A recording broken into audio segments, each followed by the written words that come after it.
Lionel Messi শুধু একজন footballer নন, আর্জেন্টিনার ইতিহাসের সবচেয়ে বড় নেতৃত্বের প্রতীক। 2026 বিশ্বকাপকে সামনে রেখে আবারও ইতিহাস করার পথে এই আর্জেন্টাইন মহাতারকা। এরই মাঝে 3টি বিশ্বকাপে আর্জেন্টিনার অধিনায়কত্ব করেছেন তিনি। আগামী বিশ্বকাপে মাঠে নামলেই ছাড়িয়ে যাবেন কিংবদন্তি দিয়েগো ম্যারাডোনাকে।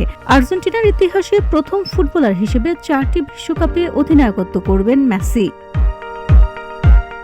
এটি হবে তার ষষ্ঠ বিশ্বকাপও। বিশ্বকাপে সর্বোচ্চ 26 ম্যাচ খেলার রেকর্ড আগেই নিজের করে নিয়েছিলেন এই তারকা। টানা 18 ম্যাচে আর্জেন্টিনাকে নেতৃত্ব দিয়েছেন LM10। সাবেক কোচ সার্জিও বাতিস্তার ভাষায় শুরু থেকেই তিনি এমন নেতা ছিলেন না, ধীরে ধীরে নিজেকে গড়ে তুলেছেন। মেসি সঠিক সময়ের অপেক্ষা করেছিলেন। যখন বুঝেছেন দলকে এগিয়ে নেওয়ার সময় এসেছে, তখনই নেতৃত্ব নিজের হাতে তুলে নিয়েছেন।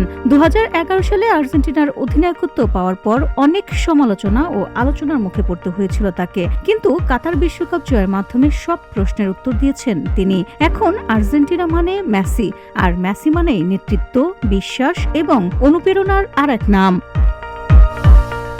VOD Bangla news desk.